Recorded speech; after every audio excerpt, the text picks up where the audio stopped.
Good afternoon. Welcome to Sew Like a Pro. I want to help you out to make this tote bag. It's a woven tote bag. And you use a jelly roll or use your scraps. We need strip sets cut at 2.5 inches wide. I use this strapping. You can purchase that at Hobby Lobby. About 25 inches times 2. My bag, I line my bag. You don't have to line your bag, but you can. I just suggest it because it's a nice cleaner finish.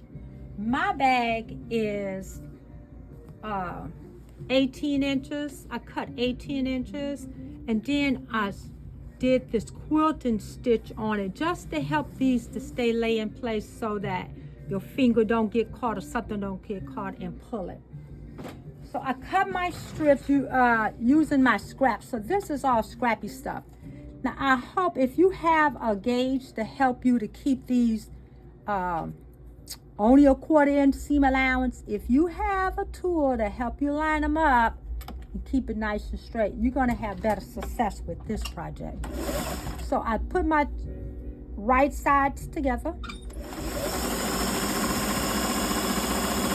Stitch them together. I had to pull out my old workhorse because my other machine need to go in the shop. But I take this, and if you can't, bump it right up against the foot and screw it in nice and tight.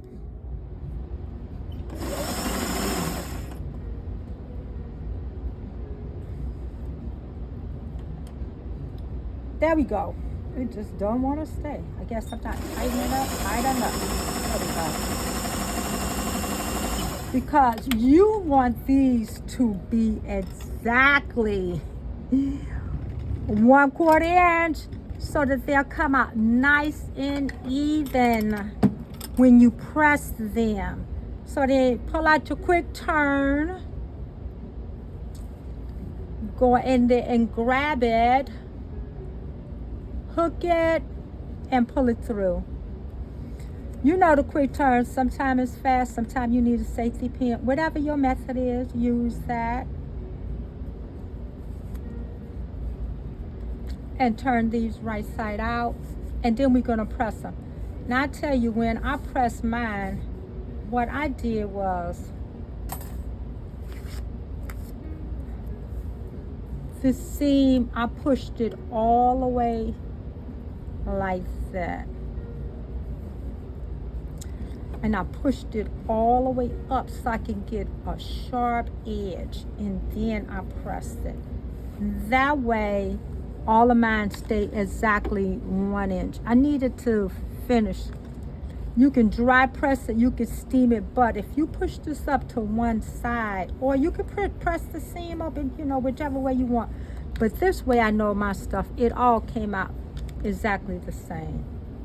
So that's how I press them.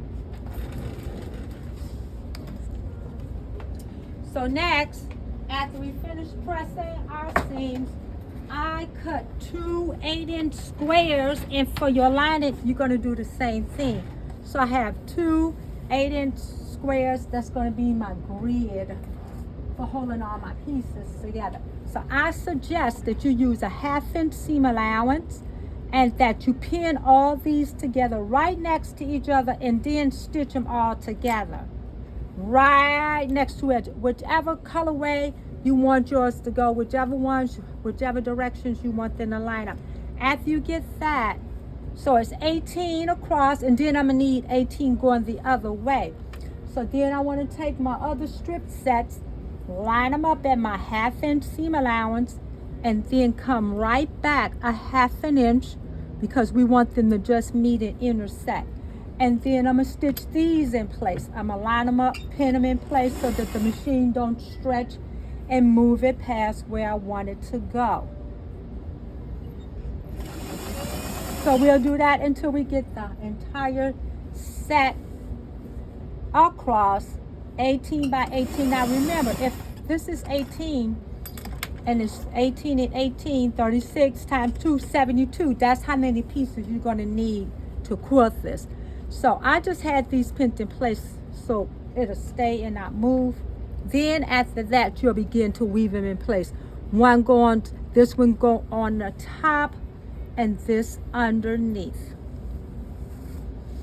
And then the next one, this on the top and this one underneath.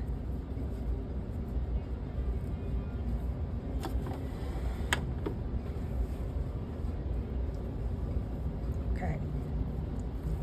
There we go. I was like, I don't know if you all can see me. This one is on top, under, top, under, top, under, top, under,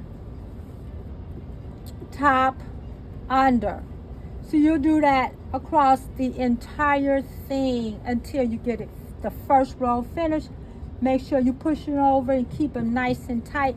Do that, and then you can stitch it at the bottom, pin it at the bottom until you finish the entire piece.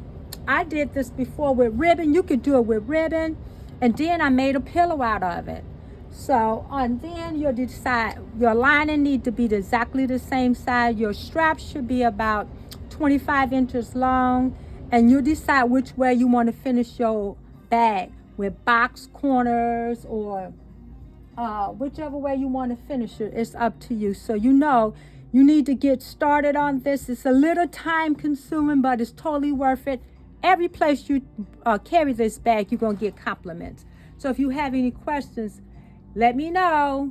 God bless all your quilting, knitting, and sewing projects. And whatever you do, make sure that you do something for Christ. Only what we do for Christ will last.